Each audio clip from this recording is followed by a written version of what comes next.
past. My list of patients grows stale, and the pestilence has made a meal of you. It festers even now, greater than any I've witnessed before. You won't be able to buy your way out this time, my friend.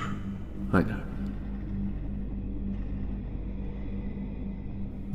However, I am willing to entertain your notion of an interview, for old time's sake.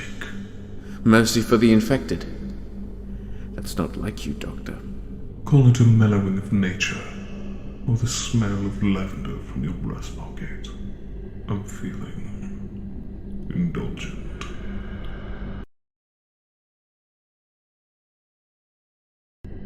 Let's start from the beginning, shall we? How did you come to be taught about the great pestilence? Did anyone teach you the skills you currently possess?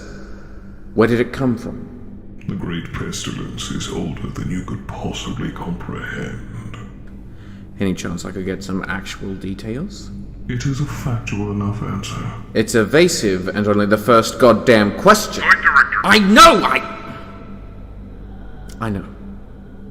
Look, I'll make this simple. Answer me appropriately, and you don't spend the rest of containment in a 1-by-1 cell. You drive a hard bargain. Very well.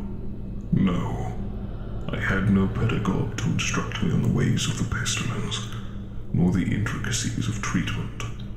What has been gleaned has all been derived from personal interactions and studies, or was, until my access to resources was unwisely stemmed. What of its origins? Now that is a mystery I cannot help but be vague with. Wherefore, indeed, theories abound, but none are set in stone. Judging from how intertwined the pestilence is with its victims, tied directly into every molecule and fiber. Most, if not all, life upon this world is infected, carried from birth it seems, so it may be hereditary. If it's as old as you claim, why hasn't it mutated into something more lethal? Why haven't we been wiped out?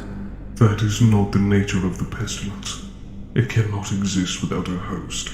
Like any virus, it must maintain its ecosystem. But the changes are small, unnoticeable, minuscule. Perhaps it existed within the primordial soup from which life first erupted into being, piggybacking off the first sentient creatures to take root on Earth. Mayhaps an offshoot of some prehistoric or Neolithic variant of human ancestry, interbreeding with a deformity, creating a sequence of genes that retroactively attack and overwhelm its host.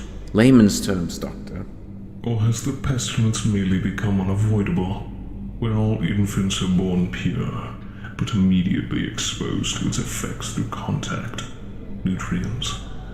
Too young and indefensible to protect themselves, they wouldn't stand a chance. Would a single party benefit from a virus such as this?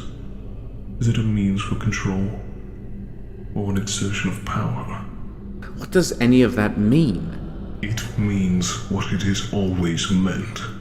Behind all the theorizing and contemplation, my eons of study. I don't know. But how did you come into contact with it? You must have had a first patient. And like most in my profession, each and every one bleeds together. I recall minute details. A solitary merchant on the road, desperately clinging to his wares for safety. Twin sisters, barely alive in desperate need of relief. Their parents, lords, queens, nobles, and peasants. Rich, poor, disenfranchised, well-to-do. An ocean of patience. I get the picture. You must remember where it all began for you. An overgrown cottage on the outskirts of a decrepit, battle-worn castle. I had been passing by on my way from... I cannot recall. When I was flagged down by a distressed servant to a prince, Healers were scarce in the region, and so my services were desperately sought. The prince's bride had been struck with an ailment of unknown origin, and her life was feared in jeopardy. However, upon reaching the hut, separated from the rest of the court to keep the illness from spreading, I discovered the source. Origin of the pestilence? Not quite. While her ailment was severe, his was far greater. The symptoms were present, if subdued, but I felt a great well of pestilence within.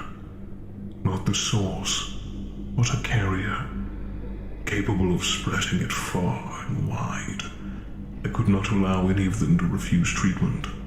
That would go against any ethical code I hold dear. You killed them all. Cured them all. First the cottage, then the castle. They were willing at first, but much like yourself, they were displeased with the results.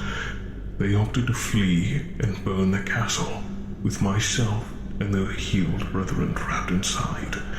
They thought, much like you, that I create monsters from the ill. That is the farthest from the truth. I create life. It is not I who destroys what they do not understand, and it was here that I learned that in order to achieve what must be done to eradicate the pestilence, I would have to be as ruthless as I am dedicated. And look where that's got you. Exactly where I need to be. For here is where I can best influence the outcome of the pestilence's spread, given the power to do so.